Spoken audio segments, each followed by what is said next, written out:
নমস্কাৰ পুৱাৰ বাতৰিলৈ সকলোকে স্বাগতম জনাইছো ষ্টুডিঅত মই নিতুমণি আহিছো প্ৰথমটো খবৰলৈ আজি অসমলৈ আহিব প্ৰধানমন্ত্ৰী নৰেন্দ্ৰ মোদী আৰু শিৱসাগৰৰ এখন বিশাল জনসভাত অংশগ্ৰহণ কৰিব প্ৰধানমন্ত্ৰী গৰাকীয়ে আৰু এই সন্দৰ্ভত সবিশেষ জনাব আমাৰ আনটো ষ্টুডিঅত থকা সতীৰ্থ পৰিমিতা চেতিয়াই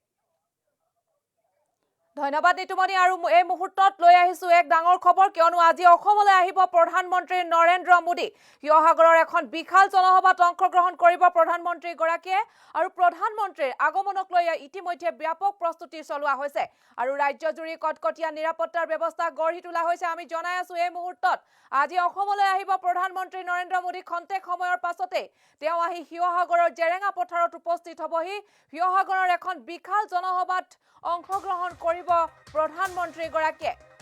আৰু প্ৰধানমন্ত্ৰীৰ আগমনক লৈ ব্যাপক প্ৰস্তুতি চলোৱা হৈছে ৰাজ্যজুৰি কটকটীয়া নিৰাপত্তাৰ ব্যৱস্থা গঢ়ি তোলা হৈছে লগতে বিশাল জনতাক সম্বোধন কৰিব প্ৰধানমন্ত্ৰী গৰাকীয়ে আৰু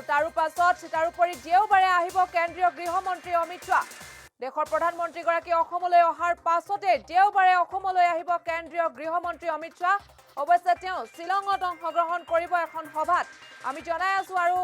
পোনপটীয়াকৈ আমি শিৱসাগৰলৈ যাব বিচাৰিছো য'ত উপস্থিত আছে আমাৰ সতীৰ্থ সাংবাদিক ববিতা ভৰালী আপোনাৰ ওচৰলৈ আহিছো অধিক কটকটীয়া নিৰাপত্তাৰ বেষ্টনীৰ মাজেৰে প্ৰধানমন্ত্ৰী গৰাকীক আদৰিবৰ বাবে যুঁজা চলোৱা হৈছে খন্তেক সময়ৰ পাছতে তেওঁ আহি উপস্থিত হ'বহি এই সময়ত তাত পৰিৱেশ কেনেকুৱা ববিতা ভৰালী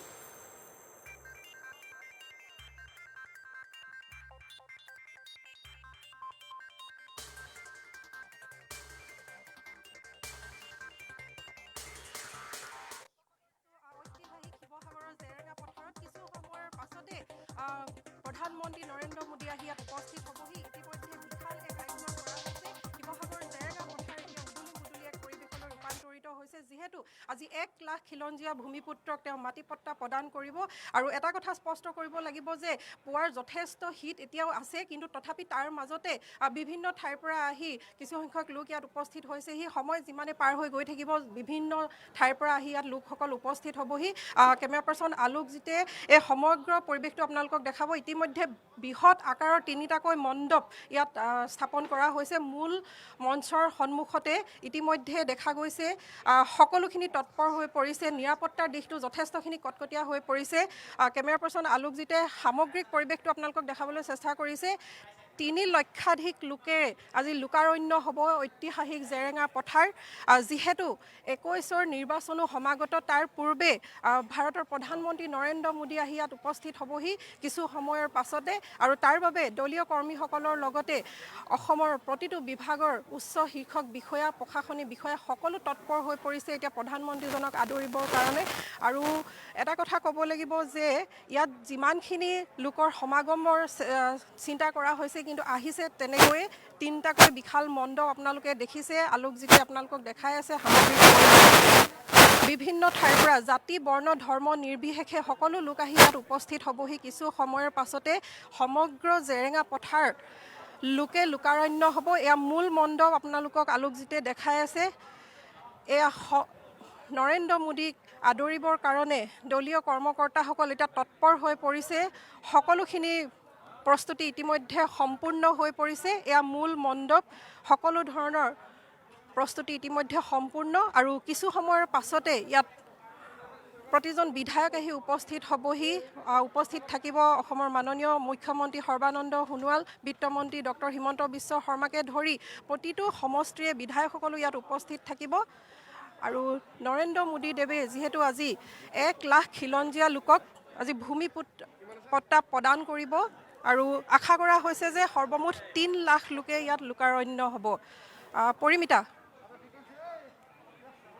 খন্তেক সময়ৰ পাছতে তেওঁ যোৰহাট যি জেৰেঙা পথাৰলৈ তেওঁ আহিব শিৱসাগৰৰ জেৰেঙা পথাৰলৈ আহিব কিন্তু তেওঁ পোনপ্ৰথমে যোৰহাটৰ বায়ুসেনা বাহিনীৰ যি এয়াৰপৰ্ট তাত এয়াৰফৰ্চৰ য'ত বিমানবন্দৰ তাতে তেওঁ অৱতৰণ কৰিব বুলি জানিব পৰা গৈছে আৰু কিমান সময়ৰ পাছত তাত উপস্থিত হোৱাৰ কথা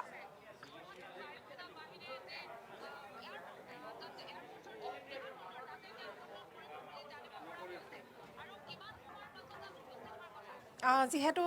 কৰা হৈছে যে প্ৰায় 10টামান বজাত তেওঁ ইয়াত আহি পেলাই উপস্থিত হ'বহি হেলিকপ্টাৰ ইয়াত 3টাকৈ হেলিপেডো নিৰ্মাণ কৰা হৈছে অস্থায়ীভাৱে আৰু নিৰাপত্তাৰ দিশটো যথেষ্ট কটকটীয়া কৰা হৈছে আৰু তেখেতৰ নিৰাপত্তাৰ দিশটোত কোনো ধৰণৰ কুটি ৰখা নাই অসম চৰকাৰে যিহেতু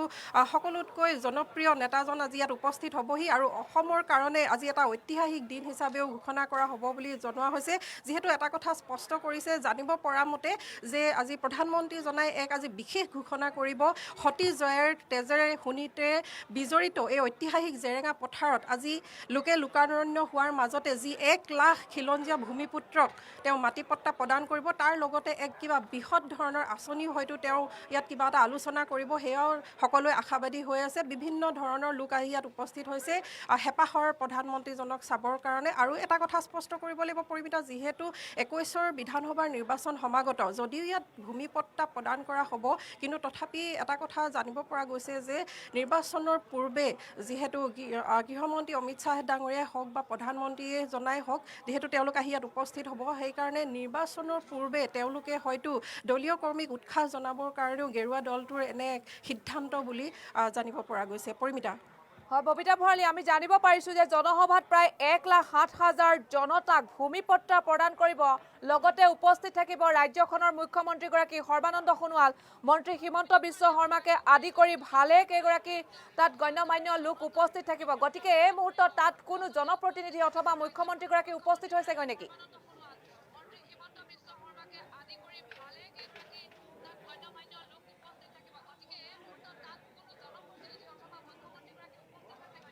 জনপ্ৰতিনিধিসকল ইতিমধ্যে আহিছে তেওঁলোকে আহিব যিহেতু এটা কটকটীয়া নিৰাপত্তাৰ ইয়াত ব্যৱস্থা কৰা হৈছে আৰু যিহেতু মুখ্যমন্ত্ৰী ডাঙৰীয়া কালিৰে পৰা শিৱসাগৰতে আছে আৰু কালি বিয়লি সময়ত বিত্তমন্ত্ৰী হিমন্ত বিশ্ব শৰ্মাদেৱো আহি ইয়াত উপস্থিত হৈছিল আৰু বিভিন্ন বিধায়কসকলো আহি ইতিমধ্যে তেওঁলোকৰ নিজ নিজ যি বিভাগ আছে তাত ইতিমধ্যে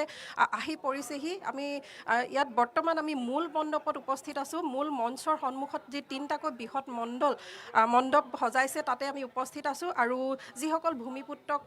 প্ৰদান কৰিব এই খিলঞ্জীয়া ভূমিপুত্ৰক ভূমিপট্টা প্ৰদান কৰিব তেওঁলোকৰো ইতিমধ্যে আগমন কৰিছে ঢাপলি মেলিছে সকলো জেৰেঙালৈ লোকাৰণ্য হ'ব কিছু সময়ৰ পাছতে এই জেৰেঙা পথাৰ আৰু অসমৰ কাৰণে এটা আজি ঐতিহাসিক দিন যিহেতু 1 লাখ খিলঞ্জীয়া লোকক আজি প্ৰধানমন্ত্ৰীজনে ভূমিপট্টা প্ৰদান কৰিব আৰু তাৰ কাৰণে যথেষ্ট সংখ্যক উৎফুল্লিত হৈ পৰিছে জনতা আমি পৰৱৰ্তী পৰ্যায়ত আপোনালোকক যিসকলে ইয়াত লাভ কৰিব পট্টা তেওঁলোকৰ কাষলৈ যাবলৈ চেষ্টা কৰিম আৰু বৰ্তমান আপোনালোকে আলোকজিৎ হাজৰিকাই সমগ্ৰ পৰিৱেশ আপোনালোকক দেখাবলৈ চেষ্টা কৰিছে ইতিমধ্যে 3টাকৈ বিশাল মণ্ডপ সাজু কৰি তোলা হৈছে নিৰাপত্তাৰ দিশটো যথেষ্ট কটকটীয়া কৰা হৈছে আৰু কিছু সময়ৰ পাছতে প্ৰধানমন্ত্ৰী নৰেন্দ্ৰ মোদী ডাঙৰীয়া যিহেতু ইয়াত উপস্থিত হ'বহি দলীয় কৰ্মীসকল এতিয়া উৎফুল্লিত হৈ পৰিছে আৰু প্ৰতিকূল বতৰৰ পিছতে আজি খুব সুন্দৰকৈ শিৱসাগৰত খুব সুন্দৰ এটা পৰিৱেশ সৃষ্টি হৈছে যিহেতু পুৱাৰ সুৰুজে ইতিমধ্যে আহি দেখা দিছে আৰু কুঁৱলী ফালি যি সুৰুজ দেখা দিছে গতিকে দলীয় কৰ্মীসকল উৎফুল্লিত হোৱাটো স্বাভাৱিক কথা ববিতা ভৰালী আপুনি যদি তাত কোনো উদযাপন সমিতিৰ বিষয়ববীয়াৰ সৈতে কথা পাতিবলৈ সক্ষম হয় দেখাবলৈ চেষ্টা কৰিছোঁ কেমেৰা পাৰ্চন আলোকজিতে এই সমগ্ৰ দেখাই আছে দৃশ্য আপোনালোকক কিছু ববিতা ভৰালী আপুনি তাতে কোনো উদযাপন সমিতিৰ কোনো বিষয়া তাত বা উদযাপন সমিতিৰ কোনো লোক উপস্থিত যেহেতু আছে তেওঁলোকৰ পৰা মন্তব্য ল'বলৈ চেষ্টা কৰক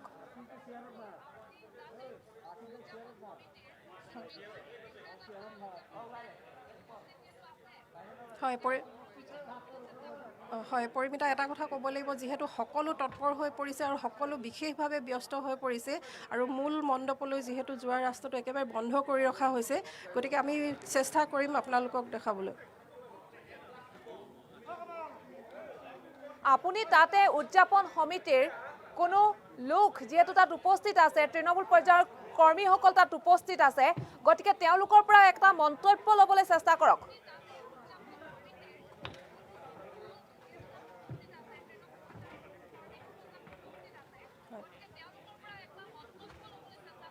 হয় পৰিমিতা আমি চেষ্টা কৰিছোঁ তেখেতলোকৰ কাষলৈ যাবলৈ যিহেতু নিৰাপত্তাৰ দিশটো যথেষ্ট কটকটীয়া হৈ আছে গতিকে আমি চেষ্টা কৰিছোঁ তেখেতলোকৰ কাষলৈ যাবলৈ পৰিমিতা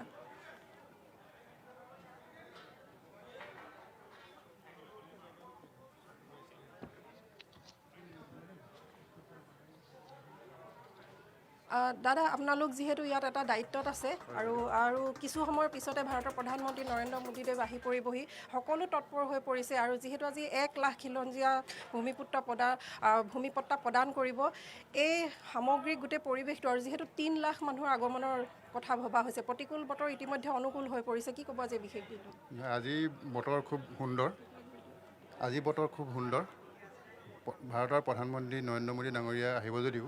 ইয়াত প্ৰায় 4-5 লাখ মানুহ হৈ যাব পাৰে আৰু আমি হ'লো প্ৰশাসনৰ মানুহ আমি ৰেভিনিউ মানুহ আমি সকলো প্ৰত্যেক চাৰ্কুলৰ পৰাই আমি প্ৰস্তুত কৰা হৈছে এইখিনি আৰু নিৰাপত্তাৰ যিহেতু যথেষ্ট কটকটীয়া কৰা হৈছে এই ক্ষেত্ৰত কি ক'ব আপুনি যথেষ্ট নিৰাপত্তাটো খুব সুন্দৰ হৈছে আমি এইকেইদিন একেৰাহে ঠাই ইয়াত আছোঁ গোটেই পৰিৱেশটো আমি চাই আছোঁ সকলো পুলিচ প্ৰশাসন কৰ্মী সকলো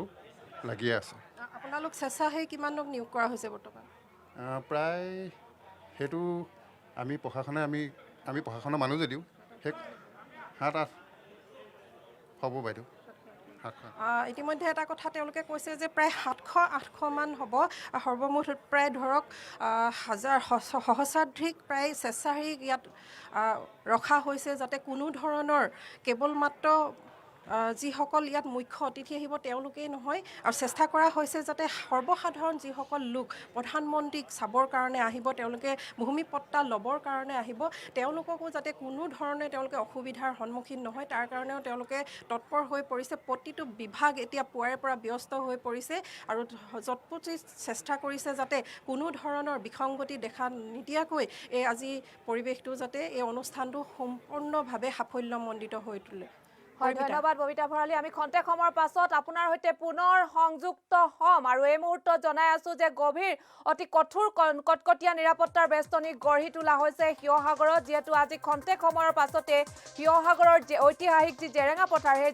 জেৰেঙা পথাৰতে উপস্থিত হ'বহি দেশখনৰ প্ৰধানমন্ত্ৰী নৰেন্দ্ৰ মোদী আৰু বিশাল জনসভাত তেওঁ অংশগ্ৰহণ কৰিব 1,07,000 লোকক তেওঁ ভূমিপট্টা প্ৰদান কৰিব আৰু প্ৰথমেই তেওঁ যোৰহাট বায়ু সেনা বাহিনীৰ যি এয়াৰফৰ্চৰ যি এয়াৰপৰ্ট তাতে তেওঁ অৱতৰণ কৰিব আৰু তাৰ পাছত পোনে পোনে তেওঁক শিৱসাগৰ জেৰেঙা পথাৰলৈ ঐতিহাসিক জেৰেঙা পথাৰলৈ তেওঁ যাব আৰু তাতে তেওঁ বিশাল জনসভাত সম্বোধন কৰিব অংশগ্ৰহণ কৰিব আৰু স্বাভাৱিকতে শিৱসাগৰবাসী উৎফুল্লিত হৈ পৰিছে আৰু এতিয়া যিহেতু শীতৰ বতৰ আৰু তাত ঘন কুঁৱলী আৰু এফালে বতৰো অনুকূল হৈ পৰিছে ইতিমধ্যে প্ৰতিকূল বতৰক নেওচি কিন্তু সকলো ৰাইজ ওলাই আহিছে আৰু তাৰ পাছতে বতৰ এতিয়া কিছু অনুকূল হৈ উঠিছে আৰু সংবাদদাতা ববিতা ভৰালীয়ে জনোৱা মতে আৰু আমি খন্তেক সময়ৰ পাছত আৰু অধিক তথ্য সহকাৰে প্ৰধানমন্ত্ৰীগৰাকী উপস্থিত হোৱাৰ খবৰ লৈ আহিম